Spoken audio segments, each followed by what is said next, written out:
بسم اللہ الرحمن الرحیم۔ السلام علیکم۔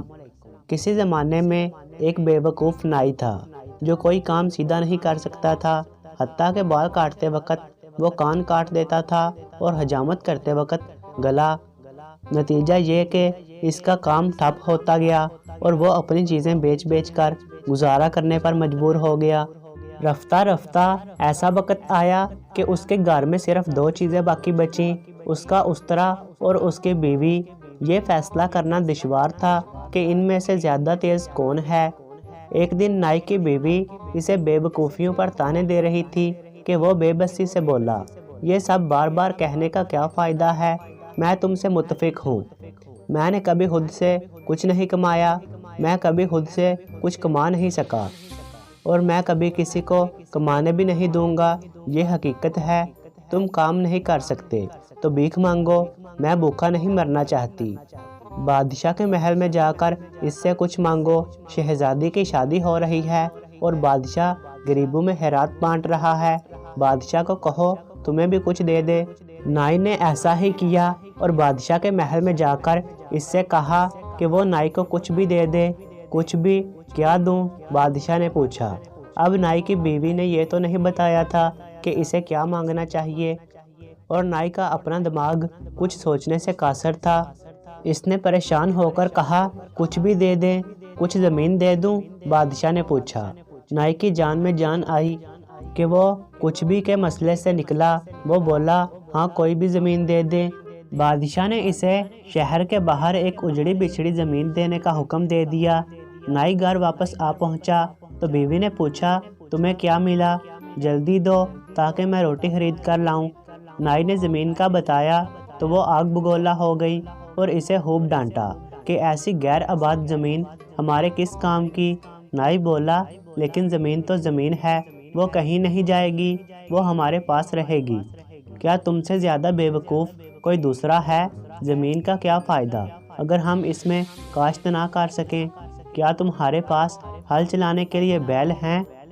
بیوی گررائی۔ نائی منہ لٹکا کر بیٹھ گیا، مگر چلاک بیوی سوچنے لگی کہ کیا کریں۔ آخر اس نے ایک منصوبہ بنایا اور نائی کو لے کر اپنی زمین پر چلی گئی۔ اس کے بعد اس نے نائی کو کہا کہ وہ بھی اس کی نقل کرے اور خود غور سے جگہ جگہ زمین کو دیکھنے لگی، مگر جیسے ہی کوئی آدمی ان کے قریب آتا تو وہ ایسے بیٹھ جاتی جیسے کچھ بھی نہ کر رہی ہو۔ اس زمین کے قریب ہی جنگل میں 7 چور رہتے تھے۔ شام ڈلے ایک چور نائی کے پاس گیا اور اس سے پوچھنے کی کوشش کرنے لگا کہ اسے کس چیز کی تلاش ہے۔ نائی کی بیوی نے پہلے تو کچھ دیر ٹال مٹول کی، پھر تھک ہار کر کہنے لگی، یہ زمین میرے دادا کی ہے، انہوں نے یہاں اشرفیوں کی 5 دیگیں دفن کی تھیں، مگر ہمیں ان کی صحیح جگہ بتانے سے پہلے ہی فوت ہو گئے۔ اب ہم وہ دیگیں تلاش کر رہے ہیں، تم کسی کو یہ بات مت بتانا ورنہ وہ دیگیں تلاش کر کے لے جائے گا اور ہم محروم رہ جائیں گے۔ چور نے وعدہ کیا کہ وہ کسی کو نہیں بتائے گا۔ مگر شام ڈلے جب نائی اور اس کی بیوی گھر واپس گئے تو چور اپنے ساتھیوں کو لے کر آیا اور ساتوں مل کر اپنے بیلوں سے ہل چلا چلا کر خزانہ تلاش کرنے لگے۔ صبح تک زمین کی ایسی حالت ہو گئی تھی جیسے اس میں 7 مرتبہ ہل چلا دیا گیا ہو، مگر انہیں وہاں سے کچھ نہ ملا۔ اگلی صبح نائی کی بیوی نے سارے کھیتوں میں ہل چلا دیکھا تو بہت خوش ہوئی اور بیج ادھار لا کر ساری زمین میں بو دیے۔ ہل بہت اچھا چلا تھا تو فصل بھی بہت اچھی ہوئی۔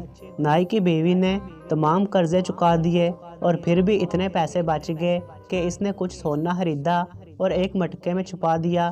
چوروں نے یہ دیکھا تو بہت غصے میں آئے۔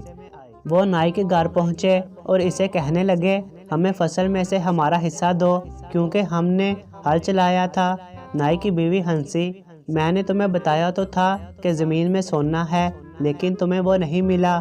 اب وہ سونا گھر میں ایک مٹکے میں چھپایا ہوا ہے، لیکن تمہیں نہیں ملے گا۔ چوروں نے کہا، تم سیدھے طریقے سے ہمارا سونا ہمیں نہیں دو گے تو ہم خود لے لیں گے، آج رات دیکھ لینا۔ نائی کی بیوی نے پھر انکار کیا اور چور واپس چلے گئے، لیکن ایک چور گھر میں چھپ گیا تاکہ رات کو اپنے ساتھیوں کے لیے دروازہ کھول دے۔